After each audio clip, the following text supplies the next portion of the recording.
In the winter of 1992, I lost one of my best friends, my former roommate in New York, to AIDS.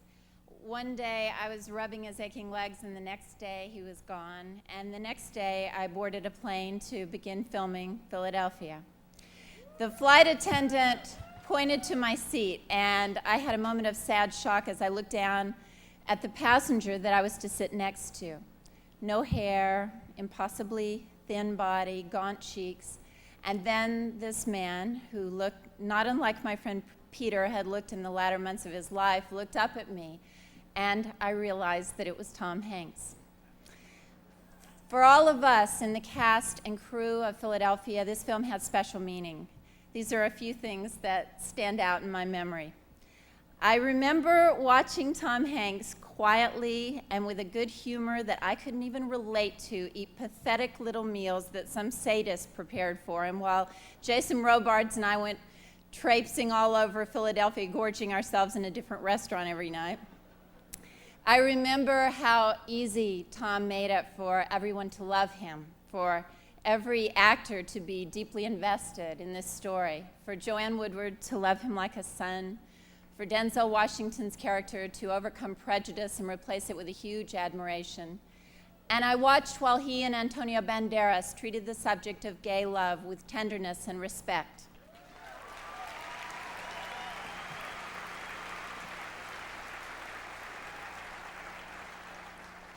But mostly I'll remember the day we shot the scene where Tom's character, Andrew Beckett, tells what it means to him to be a lawyer. He says that every once in a while you are part of justice being done.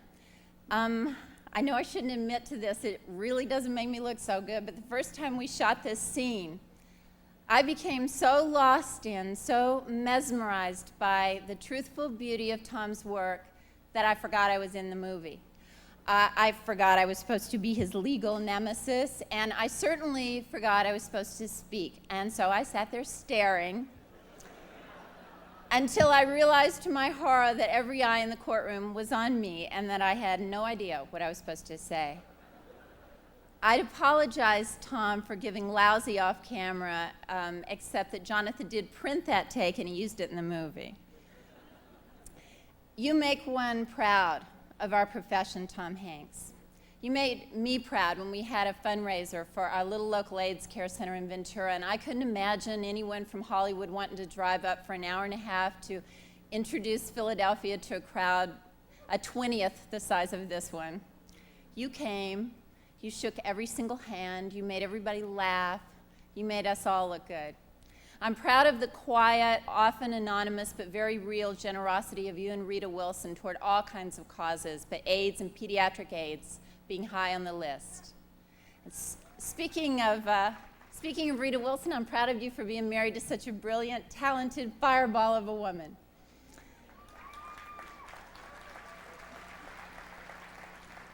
I was proud of you when I went to see Forrest Gump, and I realized, damn, if you weren't going to remind everybody in our industry that it's actually possible to make a profit celebrating our being the best we can be.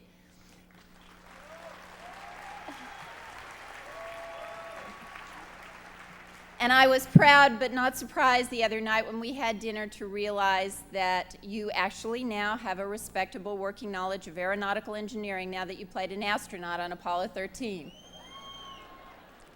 And by the way, I smile when people call you the boy next door because that doesn't allow for the part of you that's mysterious and complicated. We fear what we don't know. And you may only be an actor, Tom, and Philadelphia may only be a movie, but everyone who saw it, if only for a couple of hours, knew and cared about someone with AIDS and valued all life a bit more as a result. I'm honored to present you with the Commitment to Life Award, Tom Hanks.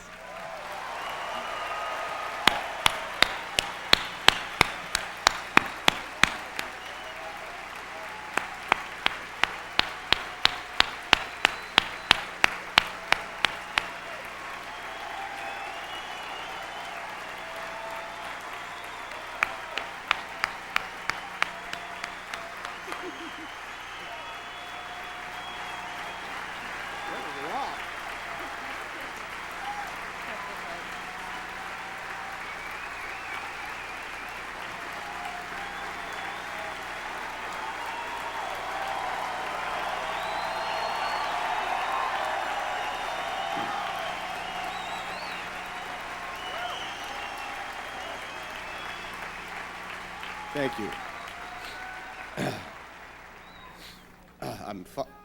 Thank you, baby. You know, I'm pretty sure that Forrest Gump would fall in love with Antonio Banderas, too.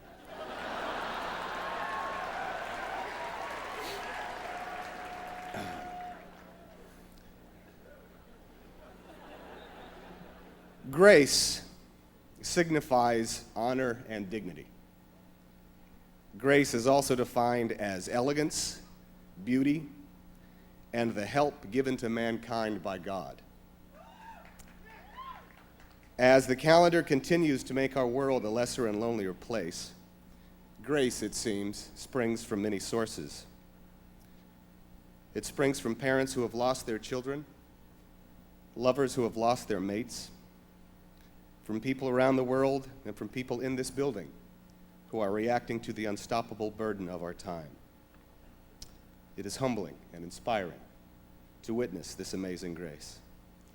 This grace that has oddly been offered up to me because of the shared moments in the public forum of show business. I am a fortunate man.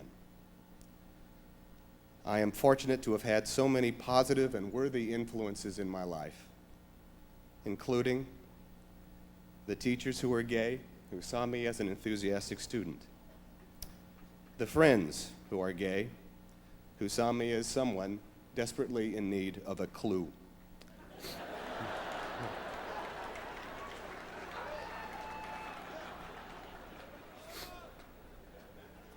the professionals who are gay who saw me as a peer, the writers and artists who are gay that helped me see myself in their work, and as well as, I suppose, the bank tellers who are gay,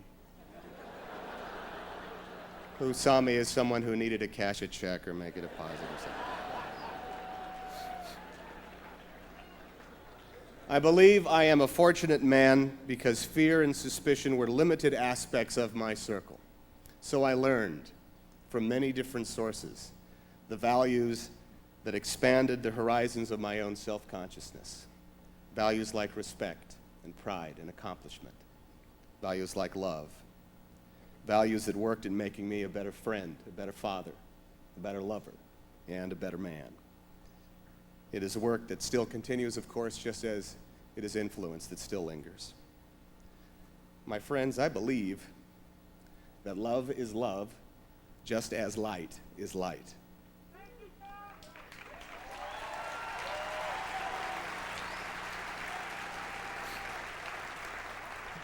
Well, it should be a simple and self-evident understanding.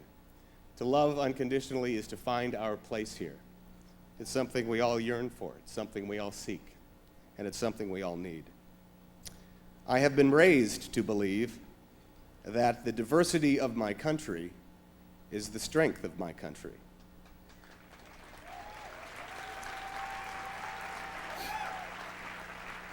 And that our freedom has as its foundation the promise of faith that says we are all equal just as we are all different. A promise that is set down on paper as a fact. It is a faith we pronounce every time we pay our taxes and salute our flag and even cast our ballot. I have learned to believe in the healing power of our own graciousness, that our disposition to kindness and mercy is something that can be passed along and promoted through avenues of influence that are both unique and common, through movies that play in our shopping malls, through the examples that we set for our children, through the songs that play on the car radio, to the respect that we extend to our neighbors. It grows from the heroic accomplishments and courage of women like Elizabeth Glaser, and from the artistry and warm friendship of men like Ron Vaughter. It is there in the enduring countenance of David Chapman and Mark Sorensen and Michael Cowan. It is part and parcel to AIDS Project Los Angeles. It is a sense of goodwill, of mercy, of beauty, a spirit of regeneration and strength. It is a grace that is so evident here tonight. It is the motivation to obliterate AIDS and its attendant prejudices from our world, of course, and it is a manifestation of the tenet of inclusion that is part of our history though often absent from our present day. In favoring me in this manner, in this hall, and in this troubled time, I am inspired once again by your grace, by your example, by your commitment to life, and by the faithful upholding of the true, pure promise of our promised land. Thank you very much, and God bless you.